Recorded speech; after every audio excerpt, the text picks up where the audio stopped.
ஒரு ரெண்டாவது மேகதாது அணை கட்டுறேன்னு அந்த கர்நாடக அரசு முதலமைச்சர் ஓப்பன் டாக்காக தொடர்ந்து சிவகுமார் சொல்லிகிட்டு இருக்கார். அதே போல் காவிரி பிரச்சனையில் அடமண்ட்டாக அந்த மாதாந்திர அந்த நீர் பங்கீடு இதுவரையிலையும் கொடுக்க முடியாதுன்னு சொல்கிறாரு. நம்மளுடைய அரசு எடுத்த நடவடிக்கை என்ன? நம்ம மென்மையாக போகிறோங்கிறது என்னுடைய கருத்து. தாவேக்க அரசு, முதலமைச்சர், துறையினுடைய அமைச்சர் ரொம்ப சாஃப்டாக போகிறீங்கிறது என்னுடைய கருத்து. நீங்கள் முதலமைச்சருடைய பயணத்தை யார் முடிவு பண்ணணும்? நம்மளுடைய முதலமைச்சருடைய பயணத்தை யார் முடிவு பண்ணணும்? முதலமைச்சர் அலுவலகம் முடிவு பண்ணணும், முதலமைச்சர் முடிவு பண்ணணும். அங்கே இருக்கிற கர்நாடகா சீஃப் மினிஸ்டர் சொல்கிறாரு 3ஆம் தேதி தமிழ்நாடு சீஃப் மினிஸ்டர் வர்றாருன்னு சொல்கிறாரு. அது எந்த விதத்தில் நியாயம்? எப்படி நீங்கள் விட்டு கொடுக்குறீங்க? அது நம்ம நியாயத்திலே வராது. நமக்குன்னு தன ப்ரிஸ்டீஜ் இருக்குது, நமக்குன்னு இருக்குது. நான் எப்பயும் சொல்கிறேன், முதலமைச்சர் அன்றைக்கி கூட சொன்னார் உருக்கமாக, நான் எந்த அவமானத்தையும் தாங்க தயாராக இருக்கேன்னு சொன்னார். அவமானப்பட வேண்டிய அவசியம் இல்லை.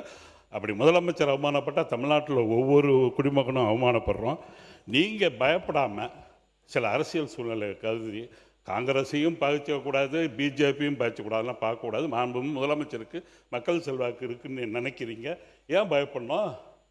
நம்முடைய நீர்வளத்துறை அமைச்சர் மாண்பு பேரவைத் தலைவர் அவர்களே, பயப்படலாம் இல்லை, பயன்றதெல்லாம் இல்லை, தீர்வு காணணும். அதுக்கு தீர்வு காணணுன்றது தான் எங்களுடைய நோக்கமே ஒழிய முதலமைச்சர் எக்காரணத்தை கொண்டும் யாரை பார்த்தும் பயப்பட மாட்டார் என்பதை திட்டவட்டமாக தெரிவிச்சுக்கிறேன். அதனால் நீங்கள் சொல்கிற விஷயங்கள் ஒரே ஒரு கல் கூட அவங்க வைக்க முடியாது.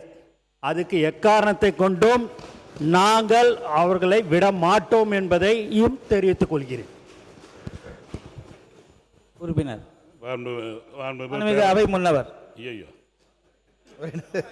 இல்லை சாரி, மாண்பு பேரவை துணைத் தலைவர் அவர்களே, மாண்பு உறுப்பினர்கள் பேசுகிற போது விவசாயிகளை பற்றி உருக்கமாக பேசினார்கள்.